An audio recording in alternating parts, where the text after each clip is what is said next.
let's take a look at you.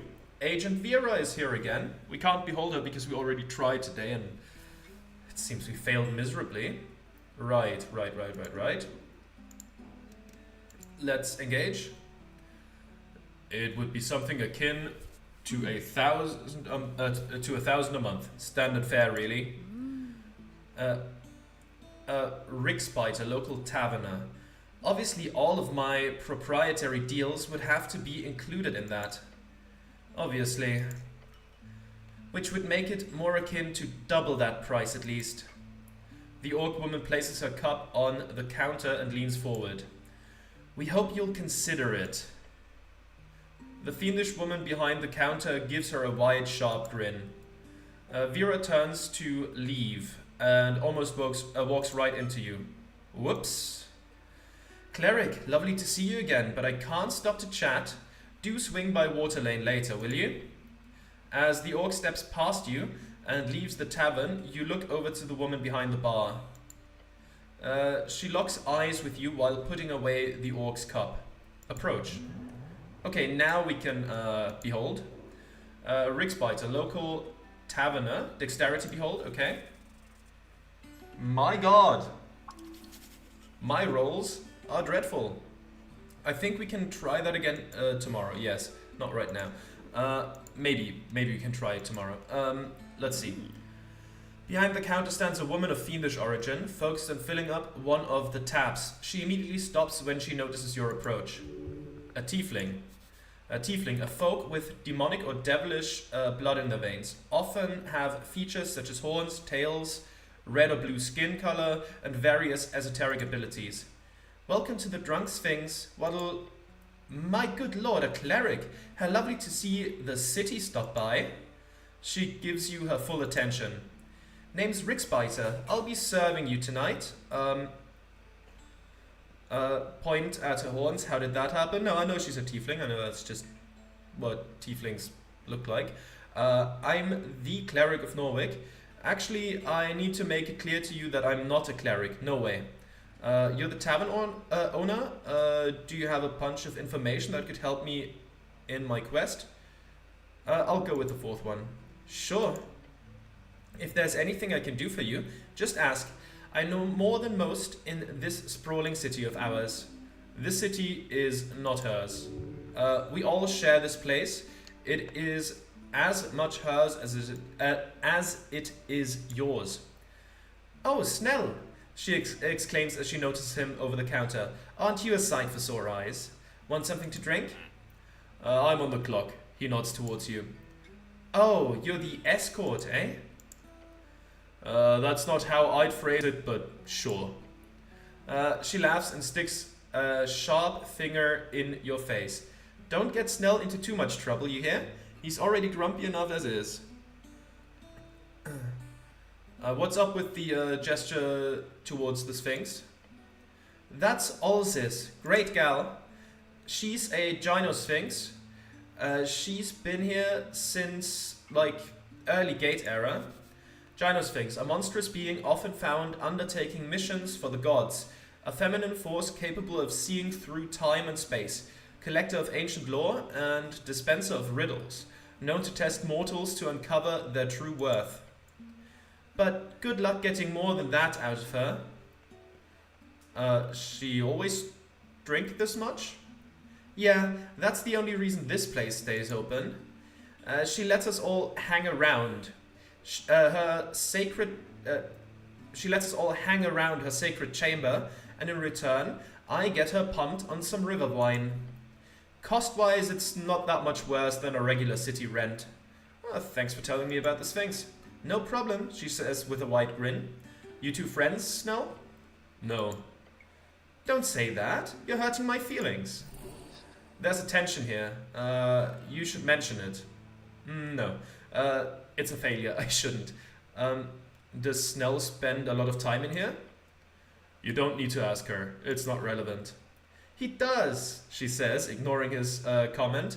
Although this is the most convenient third place for the HWBT, so it's not like he's got too many options.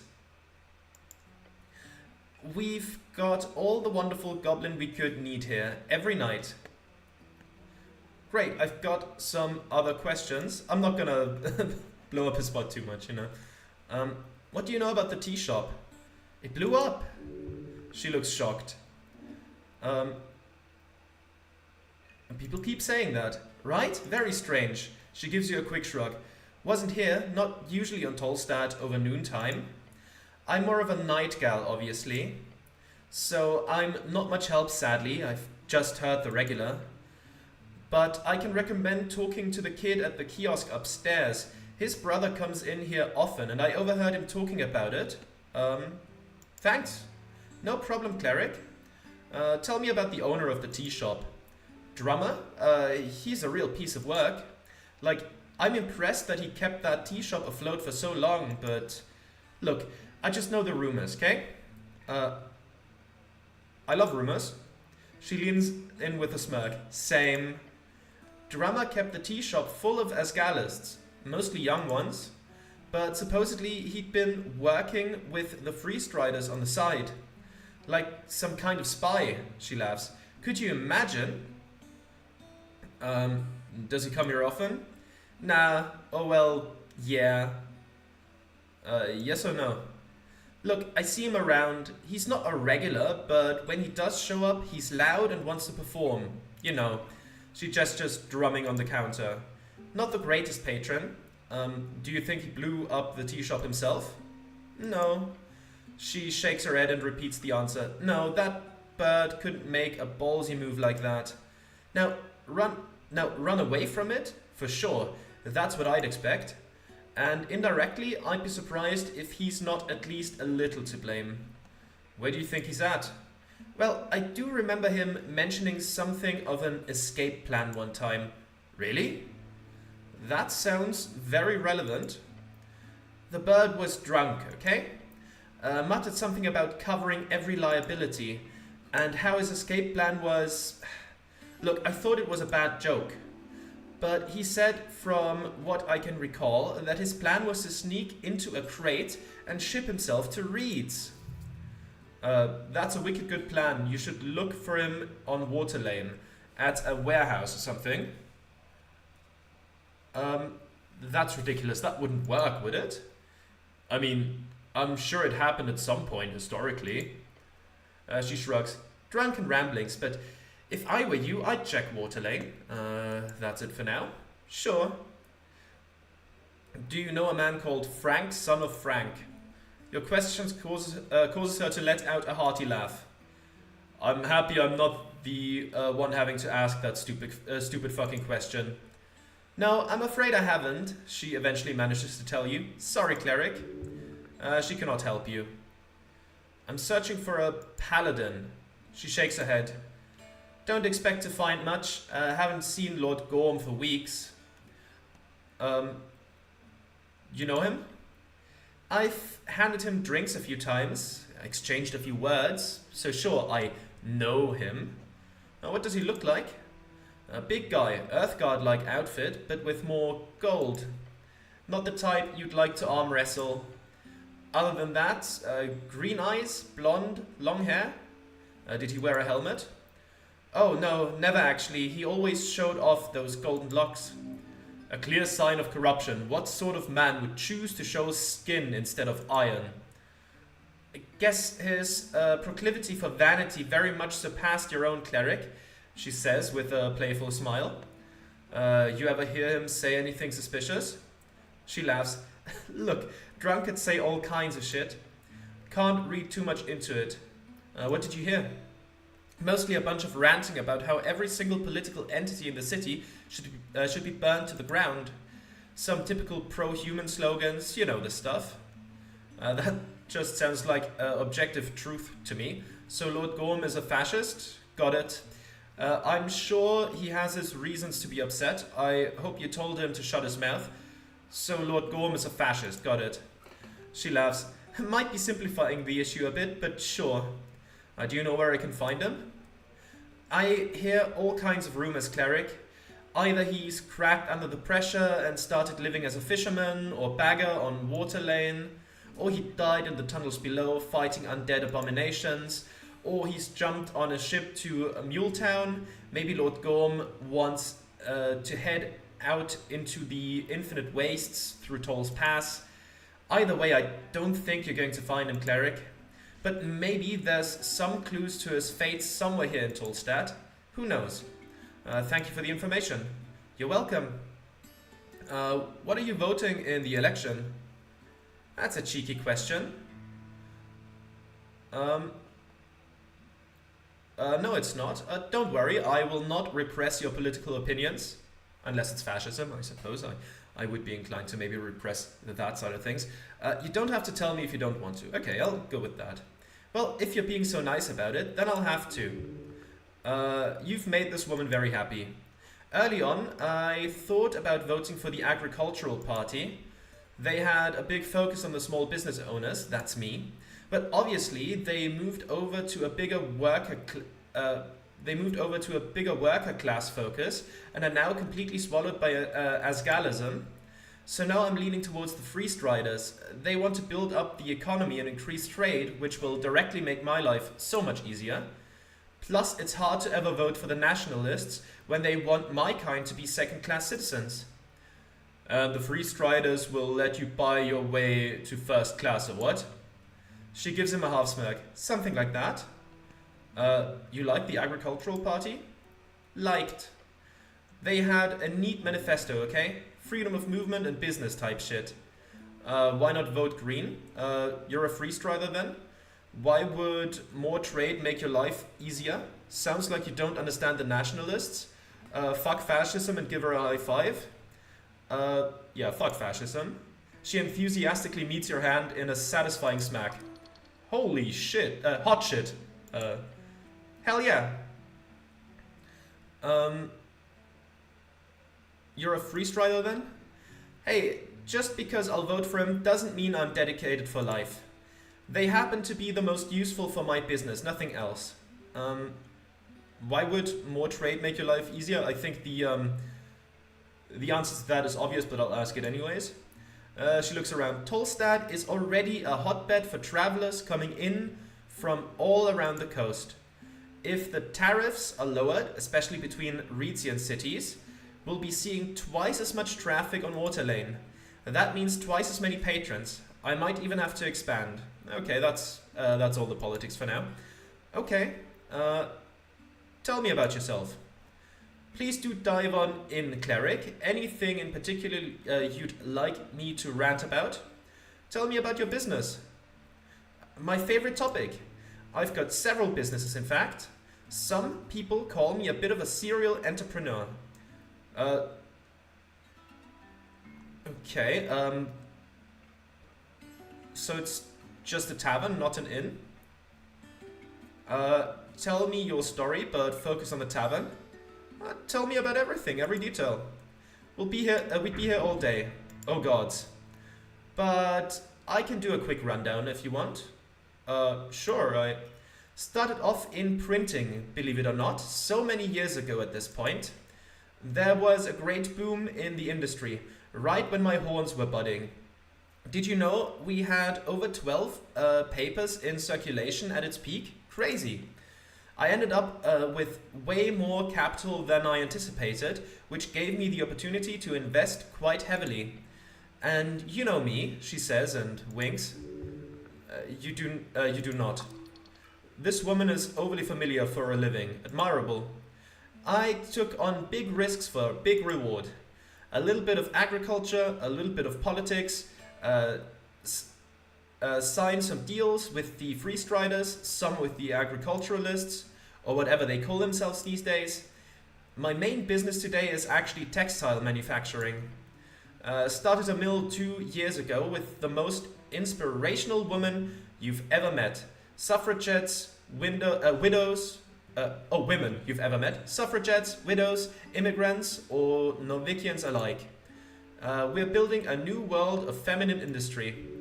She's giving a chance to those who often cannot make their own wage. Wonderful.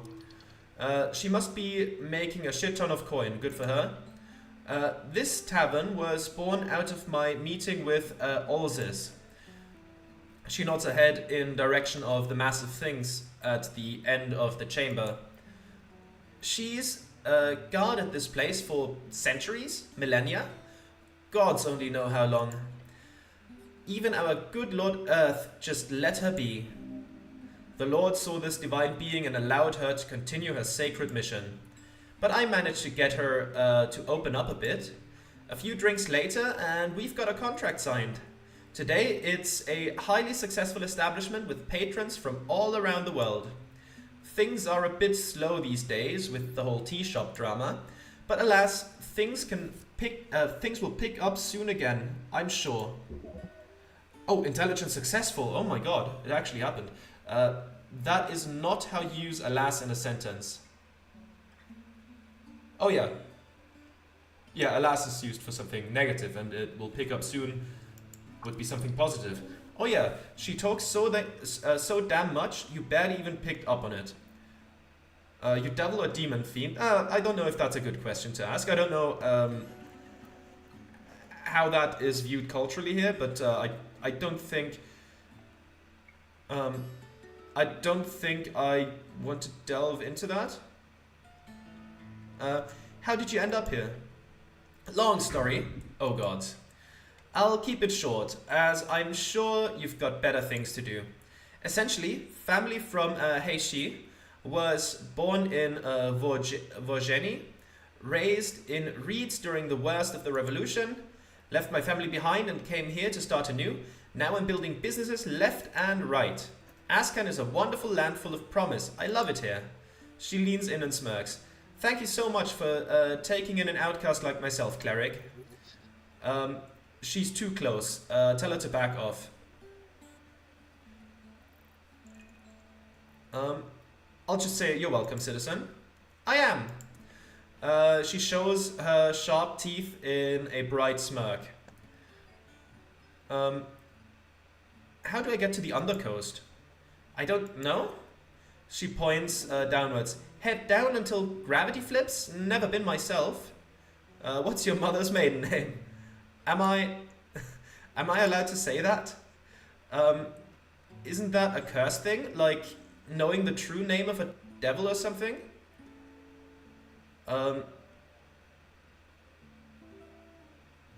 So you are a devil? No?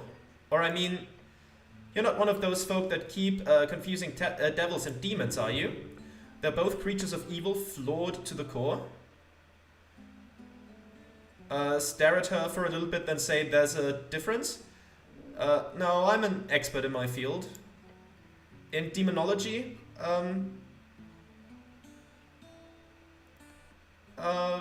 yes, it's all real, or never mind. Never mind. Alright, well, let's just move on, and I'll keep that secret, just in case, okay? She winks at you. You are unaffected by the wink. Alright, no more personal questions. Ah, too bad. That's all for now, thank you, citizen. Okay, what else is there? Oh, what's this? Is this a way to go? An old well? You approach the old well. It's dry and very, very deep. Look down the well. You see only darkness. Is this a wishing well? Surely, which is a failure, okay. I wish I was the greatest knight in all of Ascani. Nothing happens.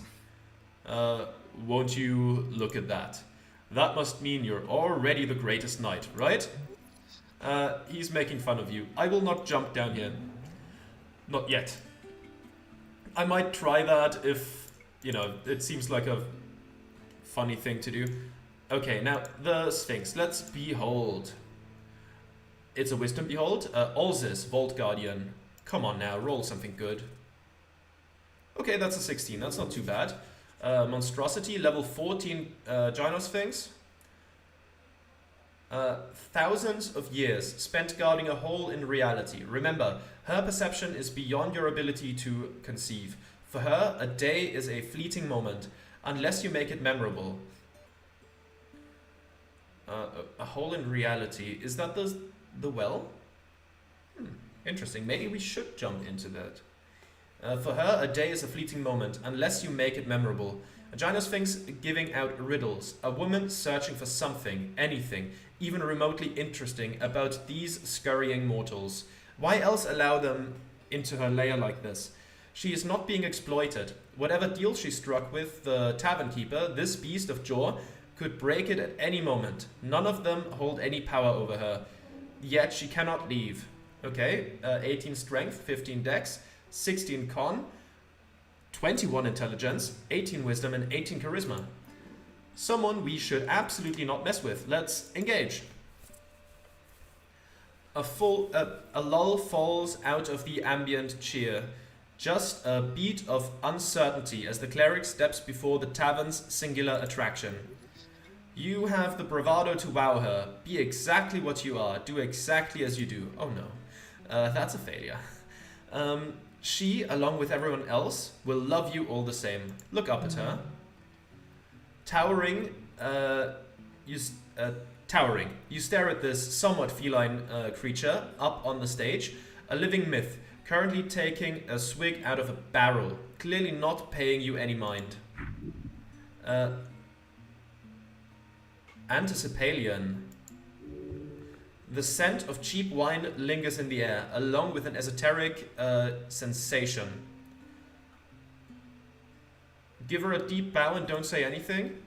Good. Treat her like a cat. Let her speak first. The Sphynx looks down at you, meeting her glowing blue gaze makes you feel like you're falling, far, far below the world. There are arrows of wisdom behind those eyes. Her expression turns dark. Dark tidings you bring to the hearth, she speaks low and rolling. You see a hint of chaos in her movements, unfocused. A helmed dog dragging its leash around the vestiges of jaw. She extends a claw, thick as your arm, and pokes you in the stomach. Woof! Your scarf opens its mouth and nibbles in the direction of the claw. Olzis does not seem to mind the mimic. Woof. Her expression grows lighter, then she lets out a deep breath. She smells like an old basement full of booze. She liked that. Somehow you've appeared witty to her. She takes another sip from her barrel, not looking at you. Watch yourself, cleric, he whispers to you. Olzis isn't one for idle chit-chat. Turn to Snell. You know these things? He shakes his head. Every night there's a drunk jackass that asks for a riddle. She usually doesn't hurt them. It's fine, Snell. I can handle this creature. That's not a good way to go about it, I think. I'll be careful then. Wise words. I have so many questions for you. The massive claws tap in boredom. Then ask, little one. See if you can spark my interest. Do you give out riddles? I'm not going to ask that then. Isn't it lonely to hang around here for millennia? Is this tavern your lair, or your lair a tavern? What do you know about the tea shop? What are you voting in the election? What's that door behind you? You're a very impressive creature, you know that? Or I'll be going. Okay. Is this tavern your lair, or your lair a tavern? She lifts the barrel to her lips and holds it there for a moment. Eventually she lowers it and says, "That is indeed a riddle worth pondering." Can I ask why? Why what? Why a tavern? It was convenient. She glances at the pile of wine by her side. It was not a battle quickly won, however. Ricksbiter worked tirelessly for many an evening to argue her point. Eventually, and completing a few quests on my behalf, I let her rent out a part of my lair, but only for a century. Oh, is that all? Do you like the hustle and bustle in here? I'm content for now. Yes. Has anyone ever tried to fight you? Yes, alcohol tends to lower risk assessment capabilities among mortals, which sometimes ends with violence. always from a man, strangely enough. I do wonder why. Not always. You've seen some feisty women during your street watch days.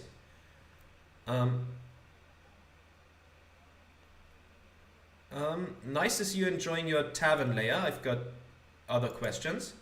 The Sphynx drinks again. What do you know about the tea shop? It startled me, which is not an easy thing to do. I'd imagine you're quite close to it. Yes, an explosion like that has not been felt in this place for decades at least. Understandable. Yes, it reminded me of our darkness, what your people call the Fade era. It was a time just before I was tasked with guarding this vault. Then the Mollusca Tolincatl often bargained with me for divine knowledge and assistance. I like those snails. They were good company. I was saddened when their city melted under Esau's fire. The crackling of those flames, the terrible force that ruined everything in its path. Flames of many colors. Memories of beasts in the days of Jor. Those thoughts stirred in me when I felt that explosion. Old magic. Okay.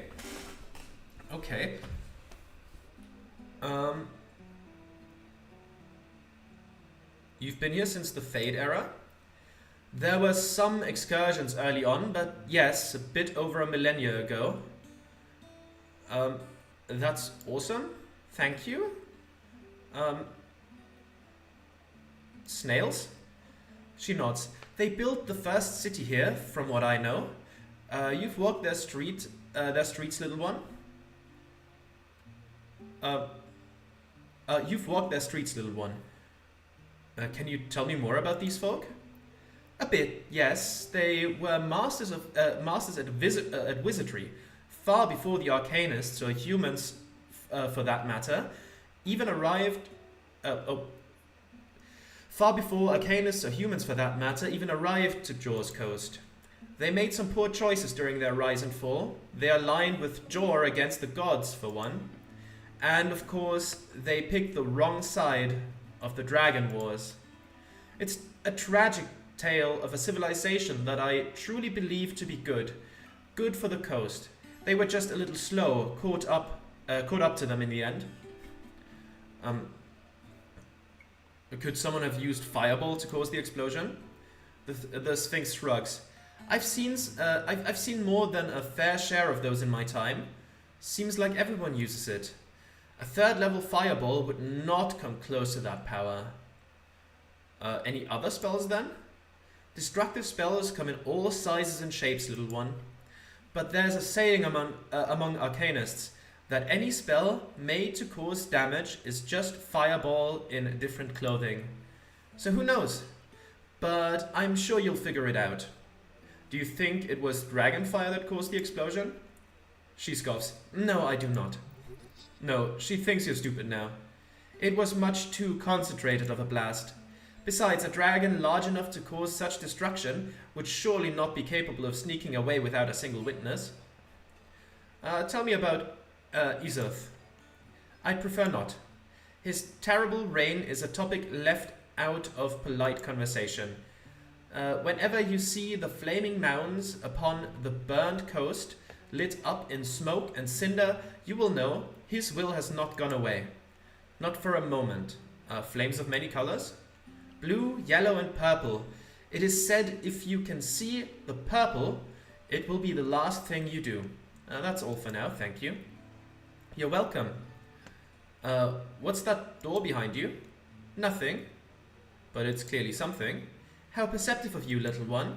She holds up a paw, as if presenting a prize. Behind me lays but one divine vault of many. She lowers her head slightly in a tiny bow. I am its protector. It's really not more complicated than that. Okay. I will listen to Snell. I will not ask for riddles. Isn't it lonely to hang around here for millennia? She takes a deep breath. I must remember that my perspective on time is different from a mortal's. When one views events on a scale measured in eras, a chat like this is but a fleeting blink among a heaven of stars. She speaks from a pool of knowledge deeper than your entire potential existence.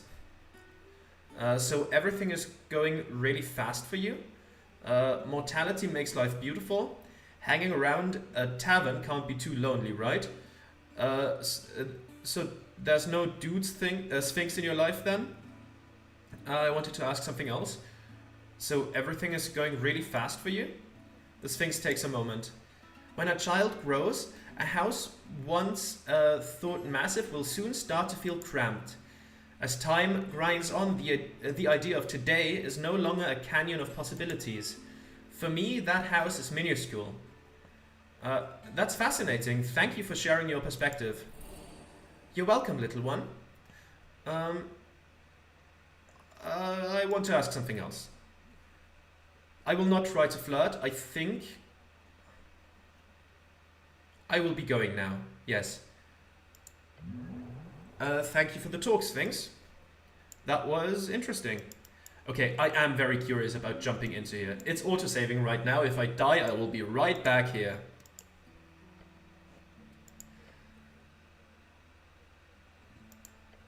Excuse me? Excuse you? What are you doing exactly? I'm jumping down the well. You say that as if it's somehow a good idea. Snell grabs you. No! That's a bad cleric. He wrestles you back from the deep hole. Thanks. I don't know what I was thinking, but Snell, I wanted to jump down. Not on my watch. If you want to die from rapid fucking dungeon descension, do it on your own time, asshole. Okay. Just wanted to test it out. Alright, I think that's where I'm gonna have to call it here today.